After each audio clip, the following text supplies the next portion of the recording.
Putin's involvement in Syria. You said it was sort of like you saw very little downside. Why? I'll tell you what, I am somebody that, and you know I've been saying this to you for a long time, I want our military to be beyond anything, no contest. And technologically, most importantly, because you're getting now, militaries have to be technologically advanced, so we probably have a big advantage. We do have a big advantage of that. But we are going to get bogged down in Syria. If you look at what happened with the Soviet Union in Afghanistan, that's when they went bankrupt. They went bankrupt. They were there so long, so you fought think so hard. You think Putin's going to get suckered into They're going to get bogged Syria? down. Everybody that's touched the Middle East, they've gotten bogged down. Now, Putin wants to go in. Putin does not want ISIS. I know they haven't hit him as hard as they should be hitting him because they're hitting Assad. They're hitting people we've trained. Excuse me. They're hitting people. We're talking about people that we don't even know. Right. The rebel group, we have no idea. I was talking to a general 2 days ago. He said, we have no idea who these people are. We're training people. We don't know who they are. We're giving them billions of dollars to fight Assad. And you know what? It's very possible. I'm not saying Assad's a good guy because he's probably a bad guy. But I've watched him interviewed many times. And you can make the case, if you look at Libya, look what we did there. Mm-hmm. It's a mess. If you look at Saddam Hussein with Iraq, look what we did there. It's a mess. It's going to be the same thing. Do you think the Middle East would be better today if Gaddafi, Saddam, and Assad were sort of, if Saddam and Gaddafi were still there and Assad were stronger? Do you think the Middle East would be safer? It's not even a contest, Jack. It's not even a contest. Iraq is a disaster. And so it'd be better off if Saddam were in charge. Don't forget, ISIS came out of Iraq. Right. It was like the leftovers that didn't get taken care of. Let me button this up. If Saddam and Gaddafi, do you think things would be more stable? Of course it would be.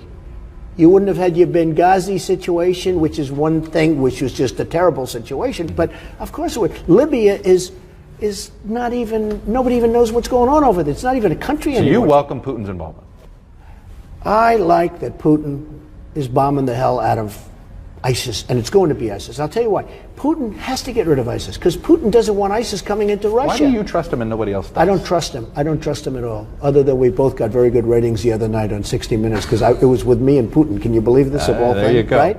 So I don't know. Did I get the ratings or did he? But the truth is, it's not a question of trust. I don't want to see the United States. We've spent $2 trillion in Iraq, probably $1 trillion in Afghanistan. We're in there. We're destroying our country. We owe $19 trillion. We're bogged down. Russia was bogged down in Afghanistan, meaning the Soviet Union. It broke up the Soviet Union.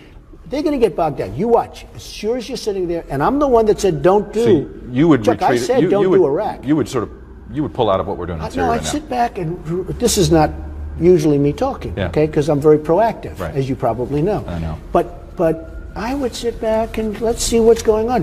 Here's the problem to what you're saying in Syria. Mm-hmm. We are fighting Assad, and we're fighting for people and helping people that we don't even know who they are. And they may be worse than Assad. They may be worse, okay? They may be worse. And if Assad never happened, if you didn't have a problem in Syria, you wouldn't have the migration. You wouldn't be talking about all of these countries with what's going on in Europe. And now they're talking about taking 200,000 people that we don't even know who they are and bringing them to the United States. The whole thing is ridiculous. So I'm not justifying Putin. But you watch. He'll get bogged down there. He'll be there. He'll spend a fortune. He'll be begging to get out. Everybody that's gone to the Middle East has had nothing but problems.